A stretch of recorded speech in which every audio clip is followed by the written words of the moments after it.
news coming just 3 days after the late-night host made some controversial comments about the assassination of Charlie Kirk. It happened faster than Hollywood could blink.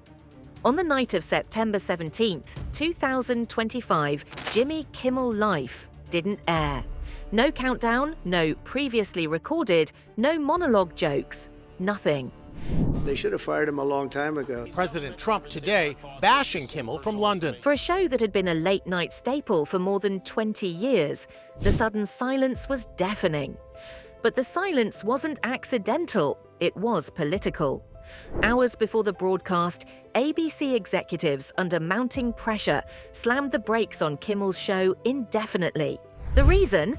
His fiery monologue mocking the conservative movement's reaction to Charlie Kirk's murder. Kimmel had gone there. He had pointed out the hypocrisy in politicians turning a tragedy into talking points.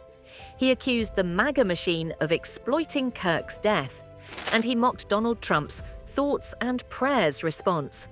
There was grieving. On Friday, the White House flew the flags at half-staff, which got some criticism. But on a human level, you can see how hard the president is taking this. But in America, 2025, mocking Trump isn't just late-night comedy, it's dangerous. Reports began leaking almost immediately. Nexstar Media Group, one of ABC's largest affiliate owners, yanked Kimmel off its stations, calling his words offensive.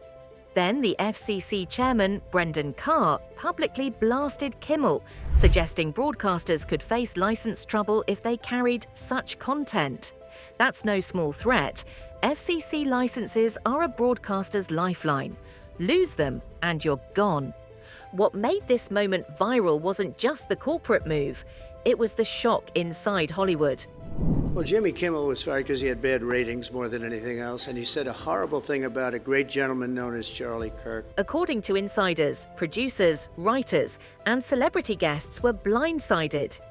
Matthew McConaughey, scheduled to appear that week, reportedly got the call while mid-flight. Billie Eilish had taped a rehearsal performance, never aired. One Kimmel staffer told a trade outlet, "We found out with the rest of America through Twitter." By midnight, social media was chaos. It's eerily quiet outside Jimmy Kimmel's studio here in Hollywood today. The banners are still up, but no sign of any production staff or any crowds. Some conservatives cheered, "Finally, Kimmel's cancelled," while others called it the biggest censorship scandal of the decade. Kimmel himself, silent. No tweets, no statements, just an empty ABC slot where his face had been. But here's the twisted part. Whispers began almost instantly that this wasn't just ABC bowing to backlash. Rumors spread that Disney executives, terrified of FCC retaliation and eager to avoid Trump's wrath, made a quiet back-channel deal. That maybe, just maybe, pulling Kimmel was part of keeping Washington off Disney's back. It wasn't just about a late-night comedian, it was about power. Trump got what he wanted, Kimmel silenced without firing a shot. And ABC got what it needed, protection. On Wednesday, the chairman of the FCC, Trump appointee Brendan Carr, urged local ABC affiliates to push back against Kimmel. By the next morning, the fallout exploded. Every outlet from The Hollywood Reporter to The Daily Beast was scrambling to explain what happened. A BC released a carefully worded statement. Jimmy Kimmel Live will be on hiatus effective immediately while we review recent content concerns. Translation: they pulled him under pressure but didn't dare say from who. Inside the industry, the reactions were pure fire. That was Kimmel earlier in the day, promoting his Wednesday night show. Then, around 7 p.m., came word that the show would not go on. Howard Stern called it a disgraceful attack on comedy.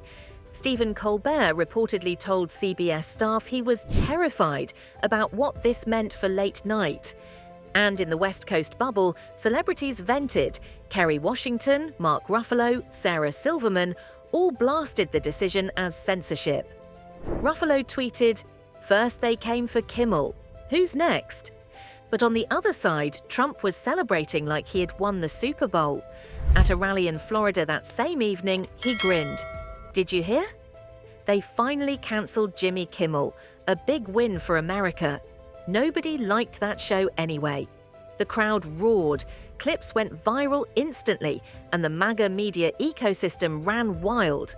Hollywood elitist gets crushed. Comedian Wanda Sykes went on social media in full makeup and camera ready and blamed the president. And then came the FCC dagger. Brendan Carr doubled down, saying broadcasters must be held to community standards. Lawyers immediately pointed out that community standards is vague, but that's the point. A vague threat chills speech. Suddenly, every network executive had to wonder, if they can take down Kimmel, could they come for us next? For fans, the betrayal cut deep. Kimmel wasn't just a comedian, he was a voice against power, against corruption, against Trump. And overnight, ABC seemed to kneel. This wasn't a contract ending or a scandal-driven cancellation. This was censorship, raw and exposed. And here's where it twists deeper. Rumors hit that Disney lobbyists had been meeting with Trump officials about unrelated business deals, parks, taxes, mergers.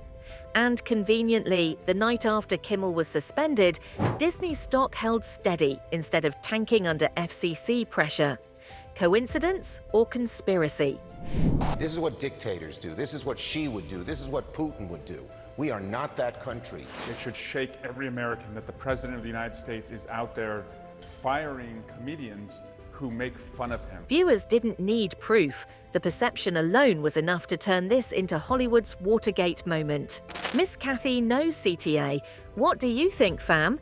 Was this just ABC protecting business, or was it Trump's most brazen attack on free speech yet?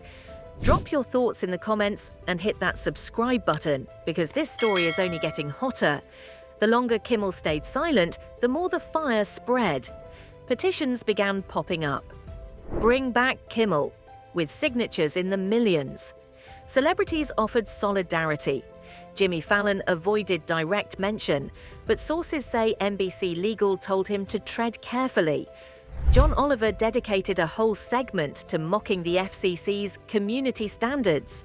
Even Elon Musk chimed in on X, "If Kimmel can be silenced, so can you." Meanwhile, ABC was caught in a no-win trap. If they brought Kimmel back, they risked Trump and FCC revenge. If they kept him off, they looked like cowards.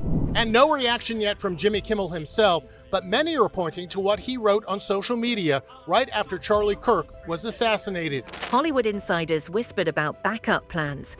Maybe Kimmel going to Netflix, maybe a streaming special. But for now, his studio door stayed locked. The timing made it worse. This all unfolded just weeks before the Emmy Awards, where Kimmel was set to present. Now, rumors say producers are scrambling to find a replacement, with names like Trevor Noah and Amy Schumer floated. Imagine the humiliation, from headliner to ghost, in a matter of days. America is a less free place if late-night comedians are not able to say and do what they want. And for Disney, the optics are poison. The same company that once defended edgy content is now accused of bending the knee. Hashtags like #BoycottABC and #FreeKimmel trended side by side with #KimmelCancelled. Every headline screamed betrayal. This isn't just a celebrity losing a job. It's a battle over who controls the conversation in America. If Trump's cheerleading and FCC threats really influenced ABC, then the precedent is chilling. Political power silencing entertainment. A country where satire is punished and jokes can get you cancelled, not by the culture, but by the government. And let's not forget the human cost. Staff, writers, comedians, crew, people who relied on Kimmel's show for their livelihood were suddenly cut off, blindsided, expendable. For them, this wasn't just politics, it was paychecks. So here we are, Hollywood shaken, Trump triumphant, the FCC flexing, and Kimmel vanished into silence. Will he fight back? Will ABC cave and bring him home? Or is this the moment we realize free speech in America isn't as free as we thought? For now, the answer is twisted in shadows, buried under power plays and backroom deals. But one thing is certain, Jimmy Kimmel's cancellation isn't just entertainment news, it's a turning point.